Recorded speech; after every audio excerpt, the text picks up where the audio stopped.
Saturday, March 22nd, picks. Myself, Noah Bieniek. I'm joined alongside Ryan McIntyre, a.k.a. Moneyline Mac. And then there's Matt Dwoskin, a.k.a. Cannabis Capper, one of the TCE pregame crew members, joining us on the late night show as Colby is on Sports Gambling Podcast right now. So we're diving into the Saturday games. We're going to talk about the 8 NCAA tournament games first, and then a little NIT action. We've got 2 sprinkles in there, and we'll plug those in at the end. But not in chronological order. Mac was kind enough to throw. Do you want to do it in chronological order? Let's do it in order. Let's. I like to mentally go through. Yeah, we can do that. I know this is going to be hard for you. Yeah, because you have it. No. I mean, not because you can't do it, but in terms of. Yeah, I was creating slides just on the fly, and they didn't announce the game times. So, game number 1 is McNeese State in Purdue and Providence, Rhode Island. The Boilermakers open at a 5.5-point favorite. These were all numbers an hour and 15 minutes ago when this show first started. That was the last thing that I did was plug in the numbers. So, Mac, if you want to update anything, what public or early money, not even public, because public will bet the day of or the night before. But what side the early money likes, you can update us on and whatnot. But the Boilermakers -5.5, total of 143.5. I put Mac on the spot, so he's probably pulling it up. Capper, do you want to lead off on this game? No, sure. It's at 6.5 now. Or actually, it's teetering between 5.5, 6.5. It's bouncing between the two. Yeah. I think it opened at 6.5 and it's come down to 5.5. Is what I'm seeing. Yeah, some books. Just from a side perspective, I'm on a late with Purdue. I think you've got the Purdue team has the size and post scoring. It's really going to mess with McNeese here. They've got a point guard that can actually they got guard play that can actually control the game. You didn't see any of that from Clemson. They didn't really have much post scoring from their guys, and you didn't see any. Their guards really did not control that game at all. I feel it's going to be the exact opposite with Purdue, where you're going to have the fun team that I feel like the public's going to jump on versus the been there done that guys. In this case, give me the been there done that guys to get the job done and cover the number.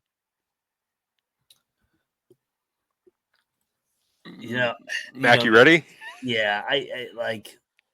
You want to take McNeese, don't you? I want to take McNeese. So do I, but my heart is rooting for McNeese. I think everybody's heart is rooting for McNeese, but your wallet has to bet on the team that you're going to think is going to win. Yeah, Will Wade. I love Will Wade, and I just think, and my whole thing was the opposite of what everybody said. Everybody said it would be emotional letdown because he took the NC State job. I was like, no, it's going to be a get up spot. They're going to be like, let's extend this one more game.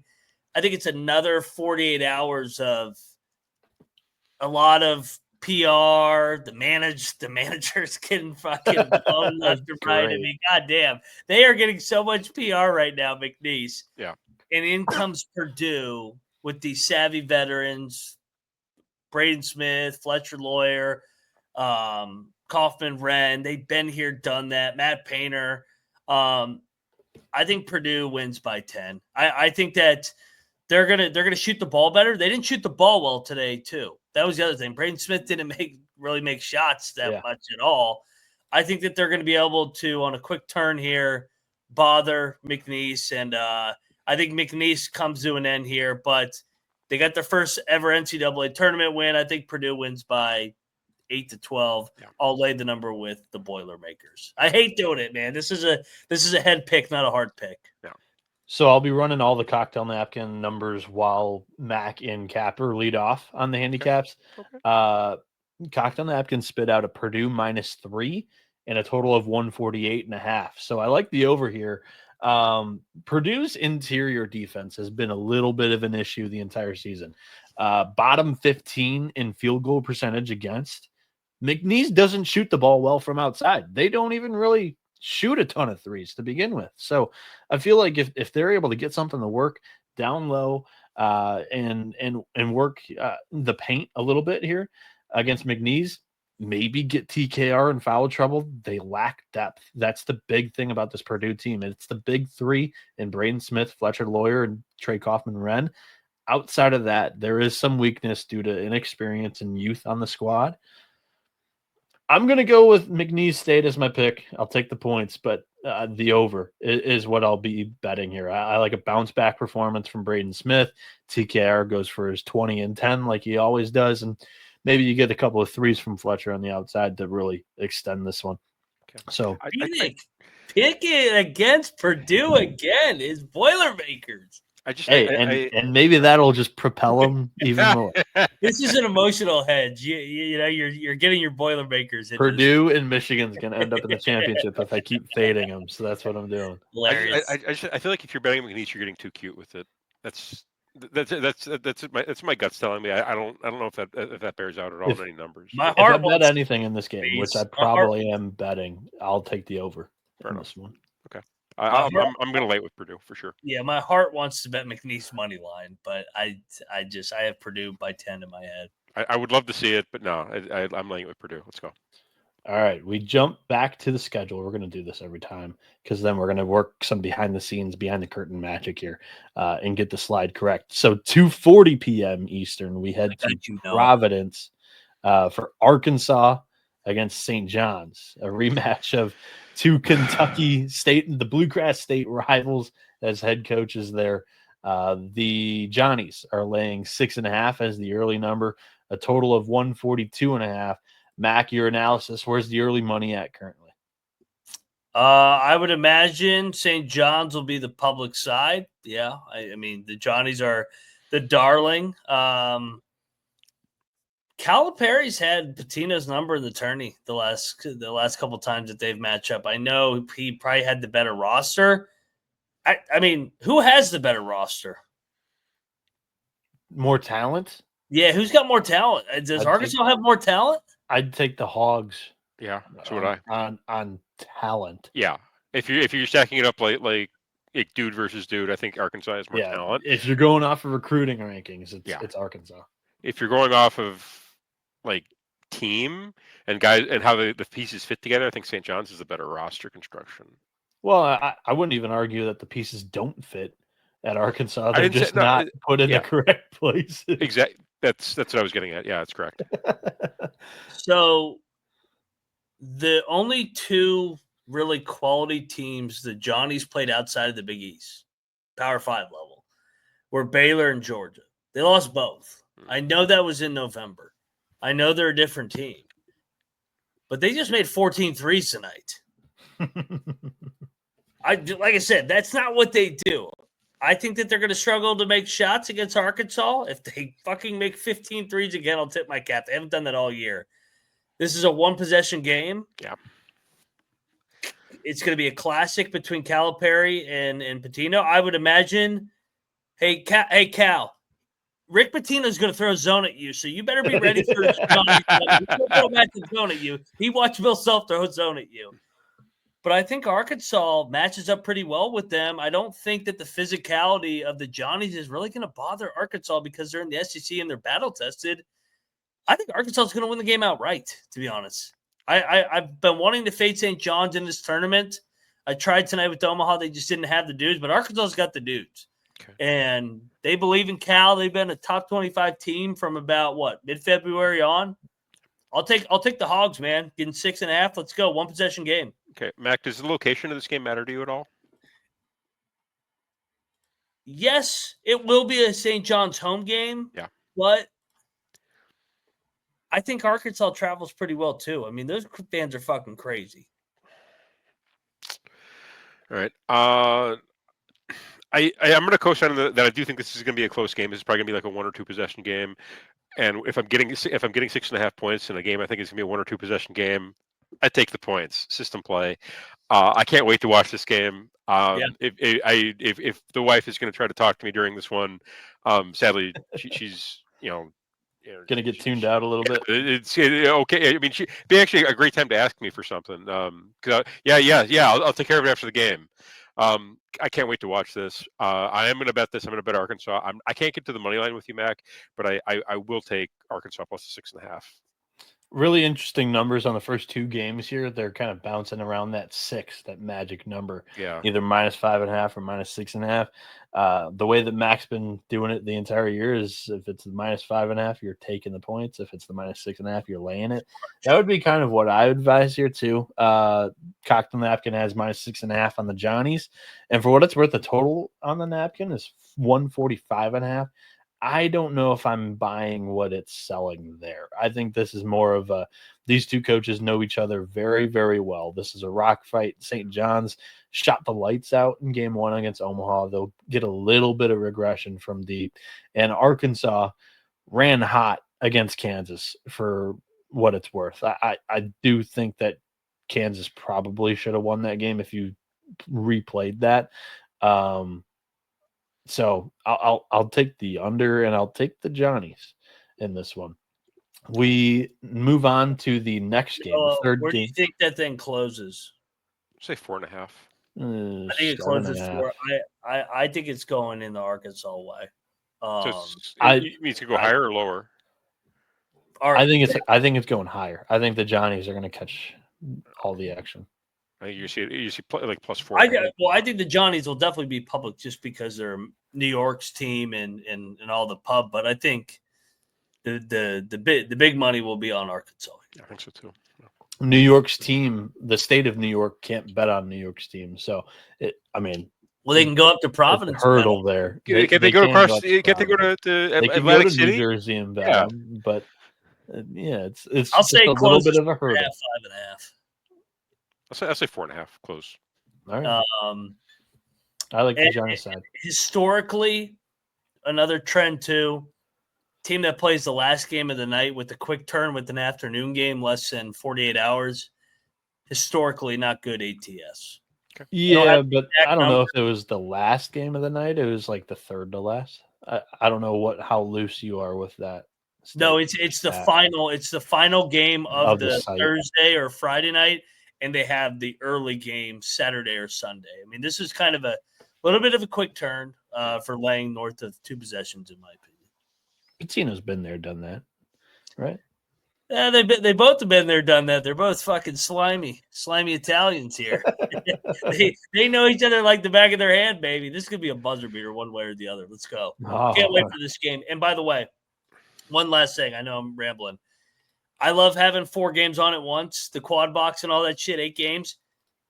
This is a kind of game you just want to isolate on one TV, no distractions, sit back, have a cold one, and just listen to it start to finish. This is going to be a fun game. All righty. Game number 3 on the lineup is 5:15 Eastern in Denver. The Michigan Wolverines against the Texas A&M Aggies. Mac, you didn't help me out. Oh, yeah, sorry. I got it. Hey, I got it. Hands up my ass. Doing behind the scenes work here. Texas A&M opens as a slight favorite, -1.5. This is again in Denver, total at 140.5. Michigan won 3 straight in the Big Ten tournament as dogs. Does that impact your decision here at all as them a short dog against Texas A&M, Mac? No, I want to take Michigan because I hate the SEC. You know me, man. I'm rooting against SEC. But does it concern you that this will be your 5th game in like 8 days? And not that it's the 5th game in 8 days, but 5th game in 8 days, and you're drawing an A&M team that is super, super fucking physical. The physical part is what I'm nervous about because it just screams Michigan State to me. Yeah, that's the image. Like, if I'm gonna paint a profile of who A&M is in that league, it would be them or. That's like the Michigan State comp is what I would go with. Yeah, Michigan's a poor man's Michigan State. They are a poor man's Michigan State. It's Texas A&M on the season, #1 offensive rebounding team, and Michigan is a little bit weak on the glass. They have 2 7-footers, but they're not physical. Yeah. They've been bullied by said Michigan State team twice on their home floor and then at East Lansing. So if that's the way we're painting this, I don't love the matchup for Michigan. I don't love the matchup either, man. And they got experience. They got athletes. I think they're going to be able to turn you over, buzz throughout that 1-2-2, 2-2-1 press. I mean, if I guess if A&M could always throw out a 5 for 30 from 3 and Michigan could hang in there, but I kind of like A&M here. Just catching Michigan in a good spot out there in altitude. A&M this season against the Big Ten 3-1. They also beat Nebraska in the NCAA tournament last year. Yeah, and they beat Purdue in Indy this year. I mean, that was kind of a quote unquote neutral game, but it was a road game in Indy. I think their athletes bother Michigan. So if this is the end, Bieniek, it was a hell of a first year. I can tell you that. Oh yeah, 100%. This house money game for you, bro. Capper. I'm on Texas A&M big time. I'm gonna lock it up as soon as I get a chance to bet it. I like the Texas A&M guard play, and I like their physicality. I think this, and to co-sign Mac's point, I do think this is a really rough spot for Michigan. I don't like the turnaround. I don't like the schedule that they've had to play in the past week. This is a bad spot all around for Michigan. I mean, devil's advocate. I mean, it could be a circle the wagon spot, but I don't see it. I think Texas A&M is going to win this pretty comfortably, at least by 8 or 9. Yeah, I tend to agree with you guys. Michigan is a 2-point dog on the cocktail napkin. 138.5 is the total, and that's where I'm going to take you for the under in this one. Everything that has kind of been the handicap, if Michigan is held down because of dead leg at elevation, this is their 5th game in 8 days or whatever it is going to be now, and they get out rebounded. They're A&M's physical, but A&M also has the tendency to run into dry spells offensively. Today they got a huge 25-point game out of Pharrell Payne from the bench. Does that happen again? I do have faith in Trey Donaldson, being an SEC guard formerly under Bruce Pearl, having a good performance defensively against Wade Taylor, who's going to be a lot of ISO ball type possessions in his favor there for the Aggies. I'll go with the under, and for what it's worth, I will take Texas A&M against the spread here. Question for both of you. That 1.5 number that I fucking hate, especially this time of year. Buy that juice on the money line. Just play it -130, -135. I think Texas A&M wins this very comfortably. I have no problem laying the number. Okay. In my opinion, I don't know. I'm more. I hate that 1.5. I don't mind. I mean, what are the odds that it's like a 1 or 2 point game? Well, I mean, Michigan fucking plays it. True. Dude, yeah, that's a good. With Michigan, it's a good point. Yeah, Michigan's a close fucking team. Chad is saying it's going up to 2.5. So maybe if you do like that 1.5, grab that. Yeah, if you like it, grab it. So. God damn, they're fucking watching the show. There we go. Nobody watches our show, Mac. The Providence Burners are always right. They, whenever we go head to head, I like my chances with those fucking bricks. I can tell you that. Brainless. We've got say anything. The 4th game on the docket here is a 6:10 p.m. East tip in Wichita, Kansas. It's between Drake and Texas Tech. We already kind of talked about it a little bit. The storyline coming in here is going to be how Ben McCollum and Grant McCaslin know each other. I tried looking it up. Mac tried looking it up. Not quite sure how it is. I do know that in a Yahoo article, McCaslin attempted to offer him an assistant coach job when McCaslin went to Lubbock his first year, and McCollum didn't quite want to give up head coaching yet, and continued to go on his runs with Northwest Missouri State. Mac, in these type of matchups where coaches are buddies, what do you typically do? What are you going to do in this matchup here for Saturday? Well, it's hard to really. There are no friends in March. Yeah, I throw out the friends here in the March, but I really like taking a team that avoids an upset and kind of gets that like the March nerves and shit out of them in round of 64, and they can settle in the round of 32. I think McCaslin is going to go back and say, hey, if you guys ever shoot 46 fucking threes again, I'm going to fucking strangle each and every one of you. I think they're going to get the ball inside. I think that they're going to control the paint. And the round of 32 is usually more of a chalk round as well.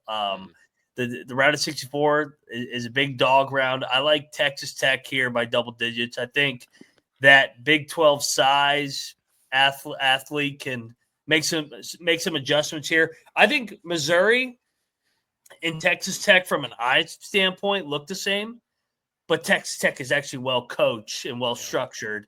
And being in the Big 12, I think they can win a rock fight if they have to, but I also think they can win a track meet. They've proven that all year that they can win multiple styles compared to Missouri, who can only win one way. So I'll lay the number with Texas Tech. I know Drake will be definitely popular because they are a fun story. For what it's worth, I have to check you again on this, Mac. Drake does have the positional size over Tech. No, they don't. Yeah, they do. Look at the lineups. It might have height, but that doesn't necessarily mean size. Dude, nobody on Drake looks like JT Toppin. No. You're right on that. But once again, like they are sticks, sure, but they have size as in height. Okay, match up with them. But they're not physical like a Texas Tech. No, like you can't tell me that. Like you're gonna watch the game on Saturday. And go, Drake looks the part from an athlete standpoint. No, there's just a couple of white guys going up against Texas Tech. That's what it's I don't think they have anybody that can guard JT Toppin. They don't. Mark Mitchell had a nice night tonight. JT Toppin's Mark Mitchell on steroids. I don't even know if Mark Mitchell had a great night, but yeah. He had a pretty I think JT Toppin's a nightmare. So I think it's a tough matchup for Drake. Yeah. Okay. Yeah. So I like the quick turn, taking the athletes. Give me McCaslin, and he's a good damn coach. So give me Red Raiders. All right. Does this number scare you at all, Mac? 7.5? I think it's a little bit unknown if they're going to get McMillan back or not. Okay. I don't think McMillan's. I mean, I think they've got enough shooters that they can. I mean, it would be nice to have McMillan back in the lineup, but I don't think it. I think they have enough guys who can play that kind of role where they can get by run another game, even on a quick turn. I mean, they've been playing without him for a couple. I mean, he's been like in and out of the lineup for a while, so I think they're kind of used to not having him. So I don't. If he were to be announced as like a like a full go, I don't know that the line would change that all that much. Maybe get an extra point. The hook scares me in this one. I could see Drake trying to find a way to backdoor this. Yeah. I'm give me Drake in the points, but this is gonna be a no bet for me unless I have to. Do I have to bet this? Is that the rule? Is this a standalone? I'm betting. There's only 8 games. There's only 8 games. There's only 8 games. All right, fuck it. I'm on Drake. Let's get the 7.5. The back door is wide open. There's only 30 college basketball game tournament games left. So. I probably if this was like a normal weekend or normal week, or even like a weekday, I probably wouldn't bet this. But the fact that we're down to it, I'll plant my flag on Drake plus 7.5. Let's fucking go. Yeah, I'm putting 0 to 100 there. I have action on probably like 80% of the picks that I gave out on the first 2 rounds of picks. I only tweeted or locked up on our picks page like a handful, but yeah. I have a share of pretty much everything that I'm saying here. Napkin has this pretty much dead on. 7.5 in favor of the Red Raiders, 127 as the total in this game. The way I'm going to go in this one is both of these teams operate pretty slow compared to the rest of the country. Drake historically slow compared to teams over the last decade, the slowest tempo. It's crazy.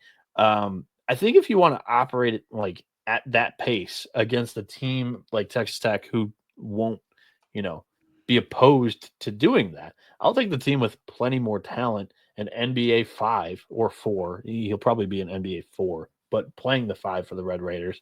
And it's a matchup, a tough matchup for Drake to handle there. And I'll go with the Red Raiders with you guys. I'll lay the 7.5. and I'll take the over. Texas Tech gets into the 70s somehow in this one. So let's go Red Raiders and over. Okay. Let's go, baby. We've got where are we at? Creighton and Auburn at 7:10 p.m. Eastern next here. In this one, I believe Auburn, of course, they opened as a favorite, but this was kind of surprisingly big. The Tigers are -8.5 here, and the total is 151.5. Mac, the two teams that we watched today, this is not eye test worthy of a line. I do believe, though, that Kramer has a March Madness betting commandment of if a dog wins by double digits in the first round and then opens as a dog larger than 6 points, it's a large percentage of negative ATS percentage. What are your thoughts here as Auburn is a whopping 8.5 point favorite against Blue Jays? This line stinks. You know, it's hilarious. In this same region, you kind of just look at it. Ole Miss is what, the 6th seed? They played Auburn on the neutral, a week ago from today, and they were getting 13.5. Yeah. I think Auburn's going to boat race them. Ooh. I think Auburn's going to win by 20 tomorrow. I talked about how Auburn doesn't look right, but the round of 32 is the get-right one. I think Auburn's athletes are able to create separation, turn over Ashworth. I think this is a tough one for Ashworth in terms of the size and physicality and speed of the game. Kalkbrenner, I know he doesn't foul, and he is a pain in the ass at the rim, but I think they're just going to keep putting pressure on him and eventually be able to break him. They played Alabama earlier in the year. They lost to Alabama. They lost to San Diego State, another team with athletes. They lost to A&M, another team with athletes. I think Auburn finally gets right here. I like Auburn big. I'll lay the 8.5. Chalk Mac over here. Chalk Mac.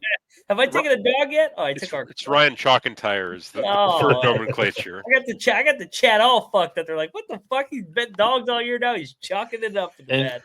And yeah, you mentioned those games. They lost to Bama by 8. They got blown out by 18 against San Diego State. Yeah. They were close with Texas A&M, lost by 4, and then lost by 11 to Nebraska. So non-contests didn't quite live up to them, except for that one Kansas win in Creighton, or in Omaha, I should say. Capper, your pick for this one. My favorite play for this one would be for Baker Mazar to punch a kid in the nuts. Do we have a line on that? Is that like plus 100 to 1, something like that? That guy is such a dumb fuck. This is the game where he punches somebody in the nuts and becomes a villain. That being said, I'm laying this as Auburn. I think Auburn's going to fucking destroy Creighton.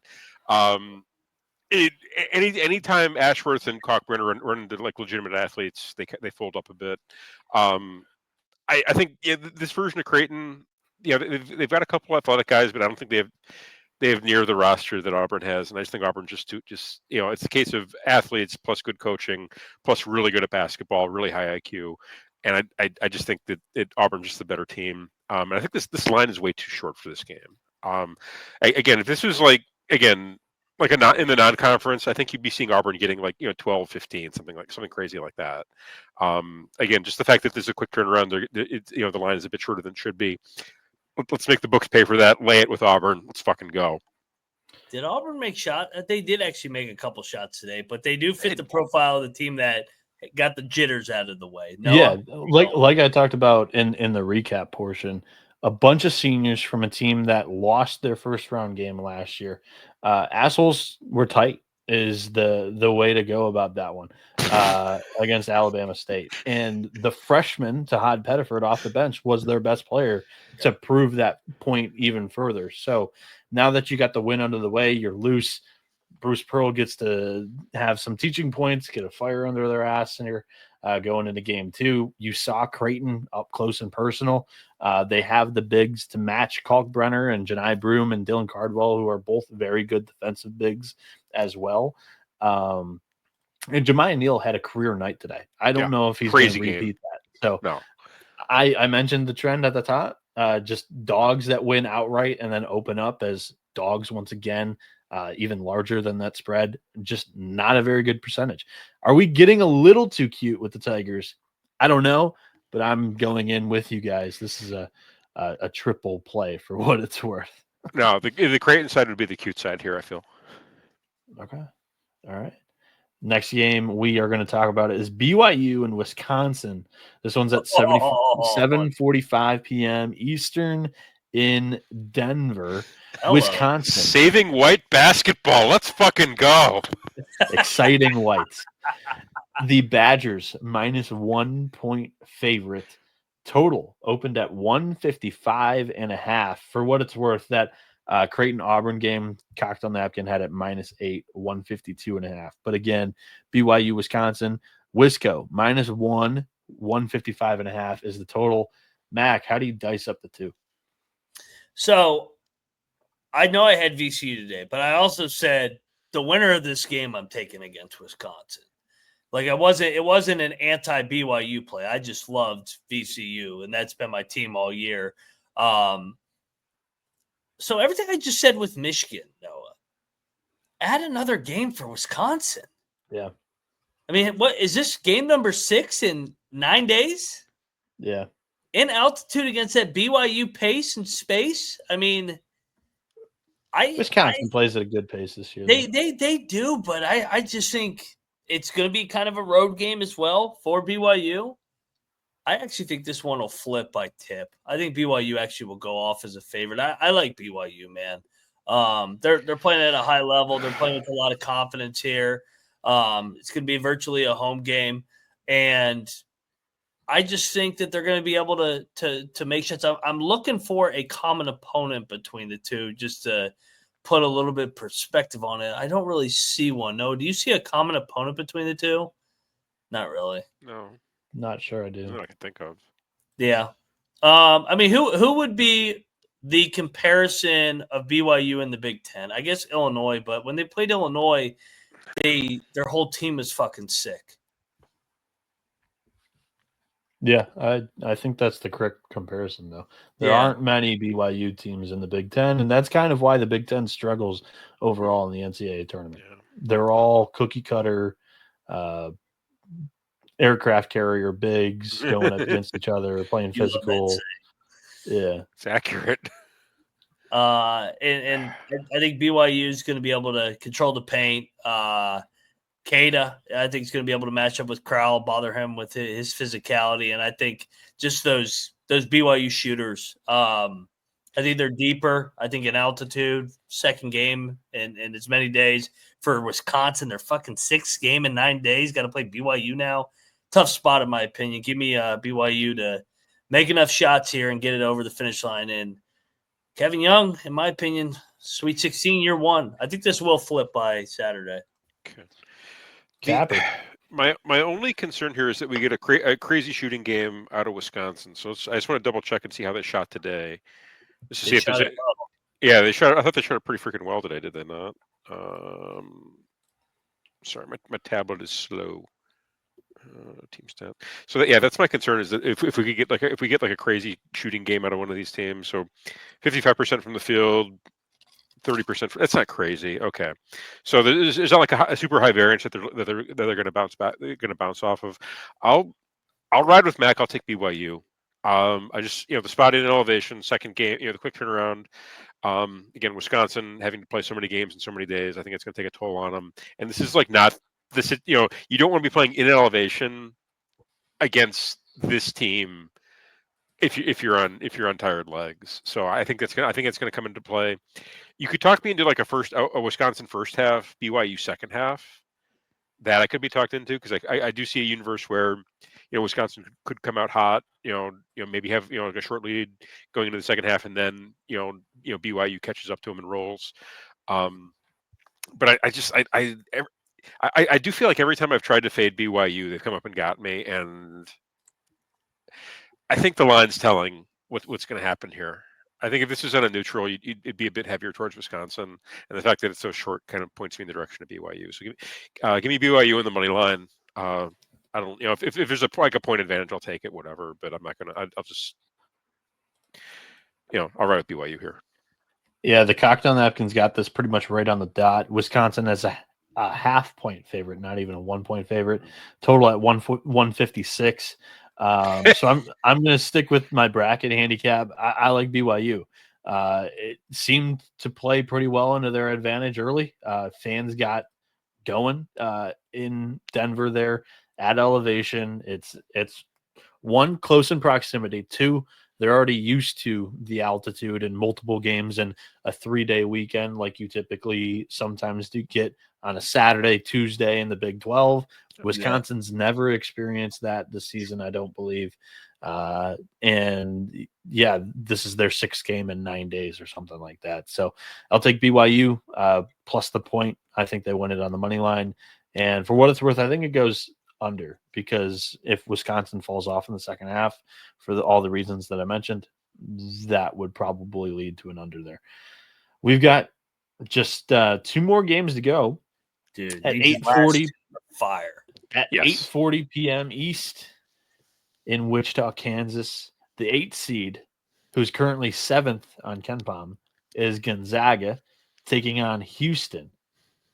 Houston opens as a 5.5-point favorite, that dreaded 5.5, just under the 6. Total is 140.5. Mac, that face, I know you love this game. Right? Where are you going here?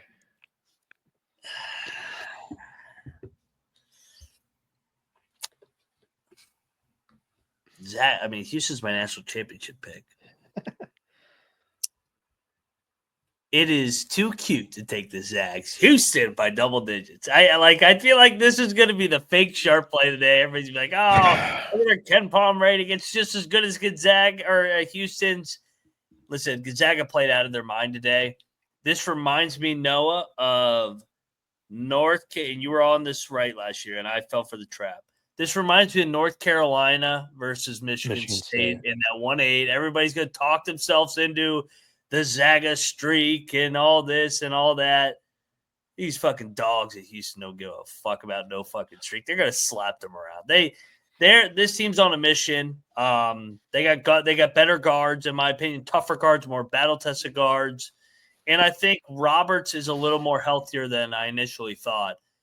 Give me Kelvin Sampson and Houston, and I would not want to play Houston on the second leg, trying to prepare for that defense. I would like to play Houston if I had 4 or 5 days to prepare for that craziness that comes at you, where they fly around, they double you from different sides, double from the top, double from the baseline. I think this is a tough matchup for Gonzaga on short prep. Mark Few's a great coach. He'll have his guys ready to go mentally, but Houston, too much. Moneyline chalk continues over here. All right. Capper. Okay. I really want to bet Gonzaga again. I really want to bet Gonzaga, but I think this is the Gonzaga side is the cute side. I don't like the backcourt the backcourt matchup of the Houston guards versus the Gonzaga guards. I hate that matchup for Gonzaga. I think it's going to be the difference there. I think Houston's going to have the more physical guard play. And I think they're not going to find quite the same passing lanes that they had against Georgia here. I think you're going to see this line is also another overreaction to Gonzaga just fucking boat racing Georgia. The same way the Creighton line is an overreaction to Creighton just destroying Louisville and now going into Auburn. Auburn. So I'm going to ride with the chalk here. Just give me the better teams. Again, I feel like this. If this was like in the non-conference slate, I think this line would be a bit higher for Houston. Even in Wichita, Kansas, I mean that you're probably going to get more of a pro Houston crowd. I don't think it's really going to matter. But even so, I think that the line is a bit short, and I'll take the short line here. Lay it with Houston. They win by 8. The cocktail napkin, for what it's worth, computers love Gonzaga, right? Yep. So Houston -3, total at 142.5. I don't like either. I think this is terrible. I think this is Houston laying the points, and this stays under. Me watching Gonzaga quite a bit this season. I've faded them often in the West Coast Conference this year. I think this is one of the most overhyped Gonzaga teams because they brought everybody back, but they just haven't clicked at the way you would have liked them to. And for what it's worth, when they blow teams out in the WCC because the basement is god awful in that conference, that props up their computer and advanced analytic numbers. You know what happens when Houston plays those type of teams as well? They also do the exact same thing. But they've played more consistent competition the entire year, and they've been steady. Gonzaga is a little bit inconsistent for me, and I do think that what Mac was talking about is just this Kelvin Sampson, factory. They produce dogs. And I look over to the other side and I see Nemhard and Hickman as the two guards that have been there forever for Gonzaga. And I don't see the same type of tenacity from Gonzaga as I project that Houston's going to come out with in this game. So I'll take the Cougars and I'll take the under in this one. Let's go. And the final game of round 2, day 1 on Saturday, March 22nd, 9:40 p.m. East tip in Lexington, Kentucky. The UCLA Bruins, the 7 seed, play the 2 seed Tennessee Volunteers. The Vols open at a -4.5, total 131.5. Mac, how are you going to decipher the two here? Okay. I will lay it with Rocky Top. I think UCLA got a great matchup tonight against that zone. But I think UCLA kind of wants to do what Tennessee does. They just want to out-punk you, out-physical you. And they went from having the best matchup to maybe the worst. If I was UCLA, this is like the last team I would want to fucking play. I think Tennessee's size, physicality, and just overall experience in this tournament as well. I'll be on the Vols here, and just looking at UCLA, they've been also bad out of the Western time zone, and they finally got one here. They're gonna get 2 here? Nah. This is gonna be a Tennessee crowd, by the way, too, in Lexington. This is gonna be a 2-1 game. I like Tennessee to just choke them out here. Okay, Mac, does this line stink to you? I think it's another overreaction to UCLA winning by 30. Yeah. I think they're overreacting some of these dogs, just boat racing them. I mean, Gonzaga, boat racing Georgia, UCLA, boat racing Utah State, Creighton, boat racing Louisville. I'll fade all those dogs that just had a nice little day here. Yeah. I got from that perspective, I got a cosign. Just given the fact that this is in the South, like this is gonna be a pro Tennessee crowd. Nobody from Los Angeles is traveling to fucking Lexington for this, outside of like the kids' parents, maybe. I do think the line is short, and that points me in the direction of UCLA. But there's no way I'm taking UCLA in the points in this situation. No way. More experienced team in Tennessee. Experience wins out here. More physical team. Yeah, everything that that UCLA tries to, Tennessee does better. So why would I take why would I take UCLA in this situation? I'll lay the 4.5. You can call me Cannabis Chalker over here. Let's go. Chalker Capper. And Tennessee also didn't play well tonight. So not to their standards, I guess. This is another game that I kind of view. And I'm going to agree with you guys, just like on Gonzaga, Houston. The computer, for whatever it's worth, cocked on the napkin, spit out a -2.5 for me in this game and 133.5. So I'm going to take either one of those. I'll take the over in this one. UCLA was hitting shots against Utah State, for what it's worth. I don't think they're going to get too many free open looks like they did against the Aggies, against the Volunteers. But also, Lanier was running hot today, and he's kind of a streaky player. And if he started hot in the NCAA tournament, he might be able to string a couple of games together. The Tennessee offense really gels around him. All the pieces kind of work around him in that offense, the way it's designed. I'll take this one to go over, and I feel the Vols probably cover this one in fouls in the final couple of minutes of this game. So I'll take Tennessee and the over.